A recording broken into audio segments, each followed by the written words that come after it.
Hello, I earned the title of 00 agent, but stuff still happened. So what's up? Hi, I'm back. I'm gonna try to do this one standing. We'll see. I'm gonna be favoring one leg. I hurt myself, not intentionally, and this bruise is not related. That's different. I wanna get that out of the way. I got blood drawn. Apparently all of it. So I was gonna wear like an overshirt to cover it up, but instead I'm just going to acknowledge it. Let's move on. Did anything happen while I wasn't looking?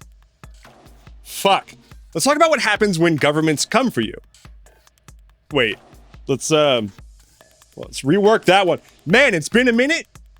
Easing back in. Western governments love to scare people with stories of faraway governments prosecuting their citizens over bullshit charges to crush opposition. With no irony. Because that happens in Western governments all the time. And here's two high-profile cases in the UK and the US. Actually, three. I forgot. Another one came up while I was writing this. Over in the UK, we've got the Filton Four. Side note, there is a silver lining of a Western government going after a group of people. You get a cool nickname.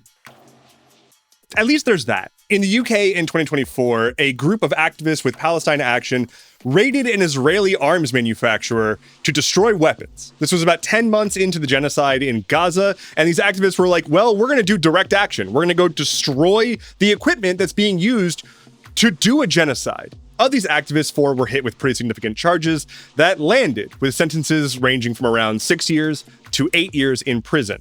They were largely charged with criminal damage. One of them was also convicted of grievous bodily harm to an officer, but largely it was material damage to objects and weaponry. So the jury decided to convict, not knowing that the judge intended, if the jury were to convict, to elevate this to include a little sprinkling of terrorism on it. The judge could basically say, cool, we have this conviction, also this is adjacent to terrorism, and therefore you are now adjacent to terrorists. The reasoning, in addition to the UK having labeled Palestine Action as a terrorist organization, is because he said that these people were trying to terrorize Israel by destroying their weapons in the UK.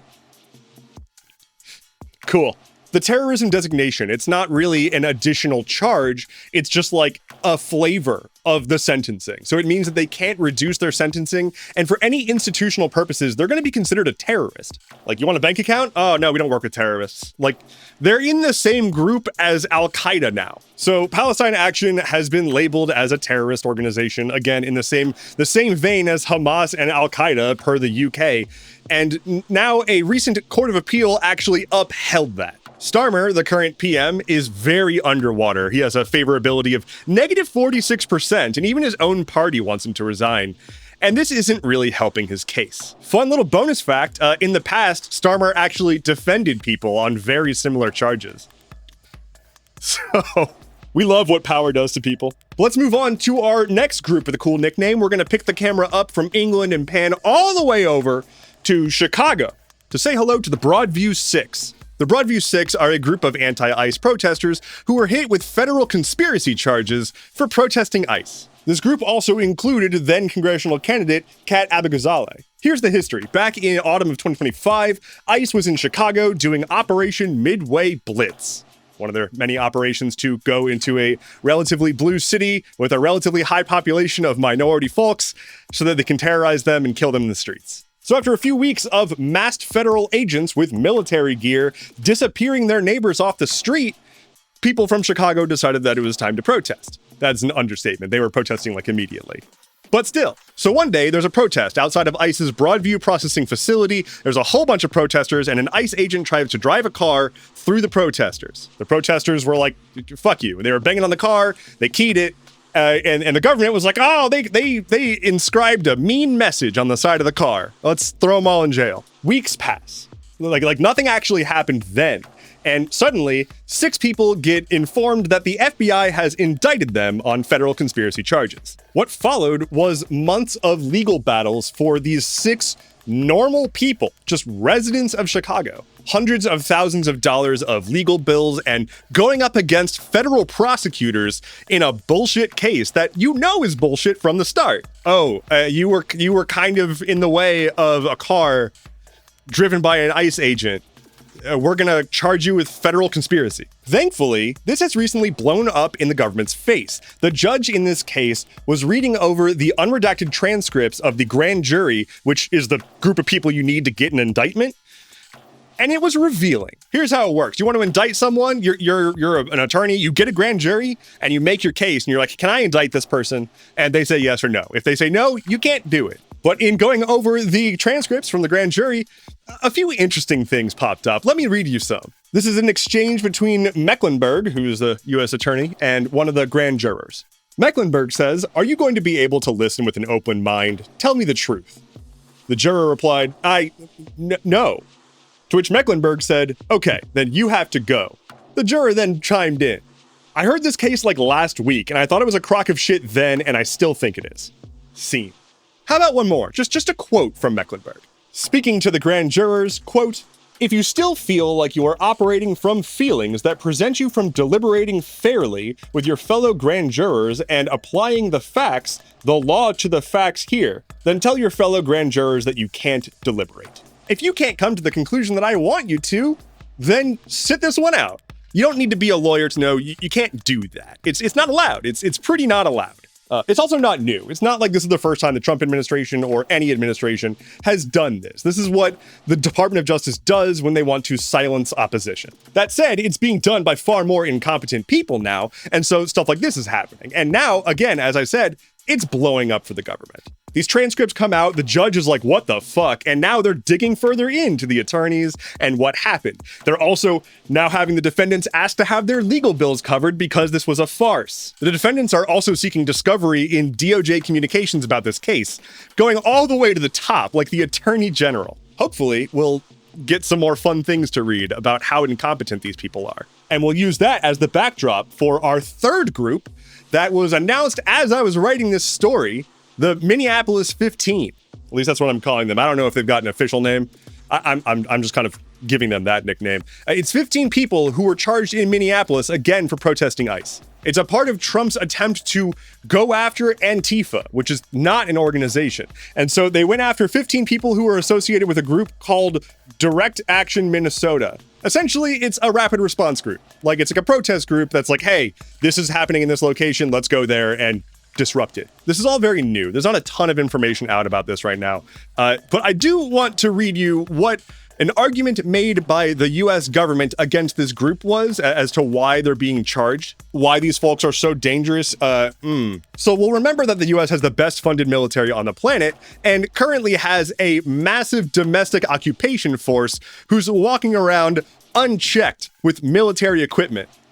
Anyway, the government's upset because this direct action group makes, quote, aggressive use of shields against law enforcement. The only person who could possibly qualify as making aggressive use of shield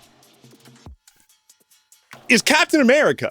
Anyway, I truly hope that none of you out there have shields, because if so, straight to the brig. Let's talk about Iran.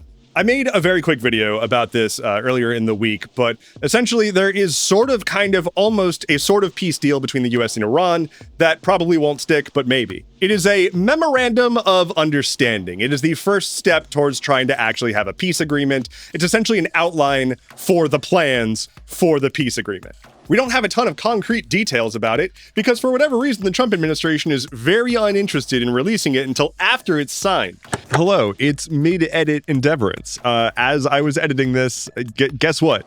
They made me a liar. They have since signed the thing and released the information, and it's still pretty accurate.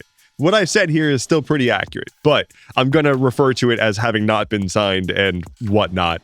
That is not true. So I'm a liar. And I think we'll get a bit of a clue as to why that is as we go down the list of what we do know so far. Here's what we know about the plan that's in the memorandum, just based on what has leaked. An immediate ceasefire on all fronts, including Lebanon. The US ends their naval blockade on Hormuz immediately upon signing. Iran demines the strait to allow maritime traffic to return to normal within 30 days of signing. Iran promises it will never make nuclear weapons. Okay. Iran keeps their stockpile of uranium. The US wants them to trim that down, but there's no concrete information there. The US will immediately give crude oil export waivers to Iran. Also, $12 billion of up to $24 billion of frozen assets will be transferred back to Iran.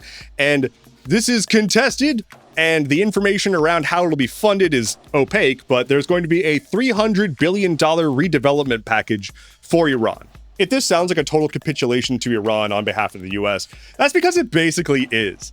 There was no way we could win anything in the first place. The pretense for this war was Iran is going to make a nuke and then immediately use it to kill all of us. That wasn't true. And yet we went in, we decapitated their leadership, and then we ruined global oil trade. Like, there really isn't something we could do. Like, they wanted to go in with the sole purpose of regime change. They wanted to go in guns blazing to help Netanyahu expand the borders of Israel. It's what he's been saying he wants to do forever. He does presentations on the global stage about it. And that can be seen in the fact that Israel has made it clear that they are not interested in this memorandum of understanding. They don't understand. Israel is still bombing Lebanon, and Iran made it clear that as part of the memo, they got to stop that. Lebanon is considered part of the war front, and all of the fighting has to stop. To which Israel said no, they're not gonna do that. We don't know what's gonna happen. This is supposed to be signed on Friday, and then they'll release the details, but we don't know if it's even gonna be signed or what'll happen after that.